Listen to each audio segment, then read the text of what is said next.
아니 단돈 5만 원에 이런 질환까지 예측이 가능하다고요? 너무 좋은데요? 환자분들이 진짜 많이 물어보세요. 초음파 했는데 왜 또 MRI랑 막 CT까지 다 찍어야 되냐, 이거 또 과잉진료 아니냐. 네, 경동맥 초음파만 했다고 해서 나는 모든 혈관을 봤다라고 생각하시면 절대 안 됩니다. 안녕하세요, 닥터 인사이드입니다. 검진 받으러 가시거나 뭐 진료 보러 가셨을 때 경동맥 초음파 한번 받아보시죠. 이런 얘기 의사한테 한번 들어본 적 있으실 겁니다. 이 경동맥 초음파가 어떤 검사이고 이 검사를 꼭 받아야 되는 게 맞는 건지, 어떤 걸 알 수 있는 건지, 비용은 얼마인지, 이런 거에 대해서 오늘 알아보는 시간 가져보도록 하겠습니다. 끝까지 영상 시청 부탁드리겠습니다.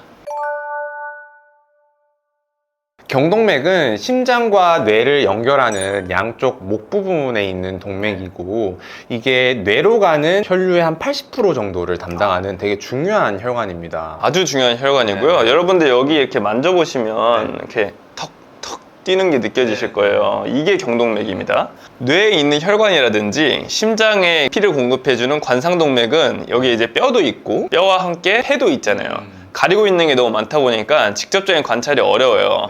근데 경동맥 같은 경우는 저희 피부 바로 밑에서 볼 수 있고 쉽게 그냥 갖다 대기만 하면 볼 수 있는 위치에 있고, 그리고 혈관이 상당히 올곧게 쭉 파이프처럼 보이거든요. 그래서 여기에 실제로 동맥경화가 있는 건지 이런 걸 확인하기 가장 좋은 혈관입니다. 경동맥은 이제 총경동맥이라는 게 여기서 이렇게 가다가 턱 밑부분쯤에서 양측으로 갈라져요. 내경동맥이 있고 외경동맥이 있는데, 외경동맥은 얼굴 쪽으로 가는 혈관이고요. 내경동맥이 이 뇌 쪽으로 들어가는 혈관입니다. 따라서 이제 내경동맥이 약간 크기도 더 크고 훨씬 더 중요한 혈관입니다. 경동맥 초음파를 통해 보는 건 크게 두 가지인데요. 첫 번째는 죽상경화반, 그러니까 영어로 플라크라고 하는 거고요. 두 번째는 내막 중막 두께 인데요. 각각 뭔지 설명드릴게요. 어렵네요. 좀 쉽게 설명해 주시면 감사하겠습니다. 죽상경화반이라는 거는 저희가 이제 수도관 같은데 오래 쓰다 보면은 찌꺼기 같은 게 막 여기저기 많이 끼잖아요. 저희의 혈관에도 그런 게 똑같이 생기는 겁니다. 고혈압이나 당뇨, 고지혈증 이런 것들이 있으시면 혈관에 손상이 생기면서 여기에 콜레스테롤이나 염증세포, 칼슘, 섬유화 같은 것들이 이렇게 끼면서 일종의 혈관 찌꺼기 덩어리를 만드는 거예요. 이게 죽상경화반이고요. 이렇게 생긴 죽상경화반에 의해서 경동맥 협착이 발생하게 돼요. 그러면 뇌로 가는 피가 줄어들겠죠. 그걸로 인해서 뇌경색이 발생할 수도 있고, 여기에 플라크가 터지면 뇌색전이라 그래서 날아가는 거죠. 뇌의 끝자락에 있는 동맥으로 날아가서 이게 뇌혈관을 막게 됩니다. 그리고 내막 중막 두께라는 거는 말이 어려운데 어렵네요. 경동맥은 층이 3개가 있어요. 피가 지나가는 데가 있고 가장 안쪽부터 내막, 중막, 외막 있는데, 외막은 사실 좀 튼튼하기도 하고 이 피가 흐르는 데를 방해하지 않기 때문에 여기의 두께는 중요하지 않습니다. 그 안쪽 내막과 중막의 두께를 합한 거를 저희가 측정을 해요, 초음파로. 그래서 이게 점점 두꺼워질수록 심혈관 질환이나 뇌경색이 발생할 확률이 매우 높아집니다.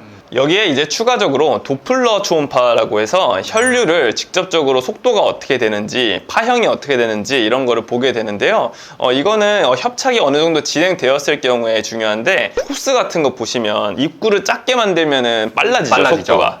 그거랑 똑같습니다. 혈관에 내강 협착이 진행될수록 혈류가 빨라지겠죠. 그거를 측정해서 이게 몇 % 정도의 협착이 진행된 건지를 저희가 계산하게 됩니다. 앞서 설명드렸다시피 경동맥 초음파는 결국에는 동맥경화를 보기 위한 검사다, 이렇게 알고 계시면 되는데요. 그러면 동맥경화가 잘 생기실 것 같은 분들이 받으시면 좋겠죠. 아마 뭐 상당 분들이 해당하실 것 같은데요. 아마 고혈압, 뭐 당뇨, 고지혈증, 아니면 흡연을 하시거나 뇌 쪽이나 심혈관 쪽으로 질환이 있으셔서 조기 사망을 한 그런 가족력이 있는 분들은 꼭 받아보시는 게 좋겠습니다. 준범쌤이 잘 설명해 주셨듯이 무증상인 분들 중에 약간 이런 위험인자를 가진 분들은 꼭 한 번쯤은 받아보시는 게 좋고요. 그런 분들 같은 경우에는 담당 의사가 한 번쯤은 검사를 해보라고 권유를 드릴 겁니다. 아마 만성질환자가 점점 더 늘어나면서 이 경동맥 초음파의 중요성은 아마 더 커질 것 같습니다. 제가 봤을 때. 맞습니다. 보통 초음파 받으러 간다 하면은 항상 금식하세요, 뭐 소변 참으세요, 뭐 이런 얘기 들으셨을 텐데요. 경동맥 초음파만 받으신다면 그런 전처치는 전혀 필요가 없고요. 그냥 가시면 됩니다.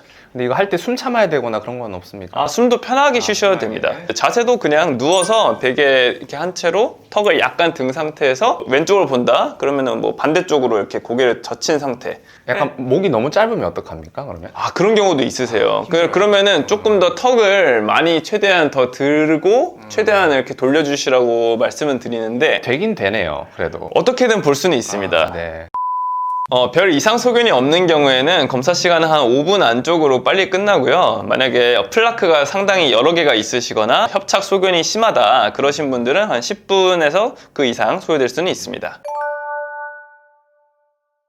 경동맥 초음파의 검사 결과는 담당 의사분께서 자세하게 설명해 주시겠지만 간략하게 저희가 중요한 소견을 말씀드리면 뇌 중막 두께가 1.0mm 이상이거나 아니면 유의미한 크기의 플라크가 있으면 추가 검사를 해보시는 게 좋아요. 예를 들어서 뇌경색 위험이 약간 증가하기 때문에 뇌혈관 MRA를 추가해서 받아보시거나 아니면 조영제를 사용해서 관상동맥 CT를 촬영해 보시면 관상동맥에 혹시 어떤 협착이 있는지 뭐 칼슘 석회화나 이런 게 있는지 한 번쯤 확인을 해보시는 게 좋겠습니다. 환자분들이 진짜 많이 물어보세요. 초음파 했는데 왜 또 MRI랑 막 CT까지 다 찍어야 되냐, 이거 또 과잉진료 아니냐, 이런 얘기들이 많은데 실제로 그 경동맥 협착으로 인해서 발생하는 뇌졸중은 이제 전체의 한 10에서 15% 정도밖에 안 되고요. 뇌졸중의 가장 메인 원인은 보통 뇌혈관 협착에 의해서 생기기 때문에 아까 윤수쌤이 말씀하신 저런 검사들을 꼭 추가로 진행해 주시는 것이 좋습니다. 경동맥 초음파만 했다고 해서 나는 모든 혈관을 봤다라고 생각하시면 절대 안 됩니다.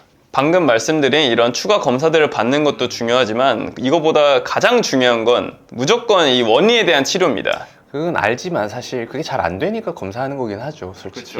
맞아요. 근데 이제 추가적인 혈관 손상을 안 일으키는 게 뇌경색이나 심근경색을 막는 가장 좋은 방법이기 때문에 이거는 여러 번 강조를 해도 지나치지가 않습니다. 이게 그런 효과가 있어요. 이런 검사를 해서 좀 구체적인 수치로 내 상태를 파악을 하면 원인 교정을 위해서 더 열심히 노력하시더라고요. 경각심을 가지시겠죠. 그럼요. 그래서 정리드리면 고혈압, 당뇨, 고지혈증이 있으시다면 이거에 대한 치료, 약물 치료 포함이죠. 그걸 같이 진행하시고 평소에 생활 습관, 절주, 금연, 그리고 운동 이렇게를 잘 실천해 주시는 게 여러분의 혈관 건강을 지키는 가장 좋은 길이긴 합니다. 왜 웃으시죠? 제가 본인도 잘 못하고 있는데 이걸 얘기하려니까 좀 쉽지 않죠? 예, 그렇죠. 맞습니다. 한번 검사를 하셨을 때 이상 소견이 전혀 없으셨거나 아니면 경미한 정도의 플라크나 내막 중막 두께가 증가했다, 이 정도면은 그냥 4에서 5년은 그냥 검사 안 받으셔도 상관없습니다. 근데 만약에 검사를 했는데 유의미한 크기의 플라크가 있거나 아니면 내막 중막 두께가 1.0mm 이상이거나 이러신 경우에는 주치의와의 상담을 통해서 한 1년에 한 번 정도 주기적인 검사를 해서 이 플라크가 혹시나 터질 위험이 있는 쪽으로 바뀌지 않는지. 플라크가 이게 표면이 스무스하면은 터질 위험이 적거든요. 근데 여기에 막 울퉁불퉁하게 바뀐다거나 아니면 내부에 뭔가 출혈 같은 게 생겼거나 이러면은 이게 언제든지 터질 수가 있는 거라서 이거는 좀 면밀히 관찰할 필요가 있습니다. 이게 진짜 들으면 들을수록 더 좋은 검사인 것 같아요. 뇌졸중 환자를 워낙 많이 보다 보니까 이런 것들을 미연에 검사를 했으면은 이렇게까지 뇌졸중이 안 생겼을 텐데 이런 생각이 들더라고요. 맞아요. 그리고 이런 게 만약에 점점 심해진다, 그래서 70% 가까이 협착이 생기면 스텐트라는 걸 넣어서 이거를 방지해 줄 수가 있어요. 터지는 걸. 만약에 이상한 소견이 있으셨다면 검사를 하지 않고 방치하시기보다는 주기적인 1년 정도에 한 번씩 검사를 꼭 받아보시길 추천드리겠습니다. 경동맥 초음파 비용은 기관마다 너무 차이가 심하더라고요. 비싸게는 30만 원까지 하는 데도 있고 제가 찾아봤을 때 싼 데는 한 4에서 5만 원이면 받을 수 있는 기관도 있습니다. 근데 보통은 이제 대학병원이나 큰 기관으로 가서 좀 비싸지는 경향이 있고요. 그러니까 의원급, 그러니까 1인 내과 의사나 뭐 이런 데서 하는 데는 훨씬 싸게 받으실 수 있는데 제 생각에는 이게 경동맥 초음파는 하시는 분의 실력에 따라서 엄청 측정값이 차이가 크지는 않는 것 같아요.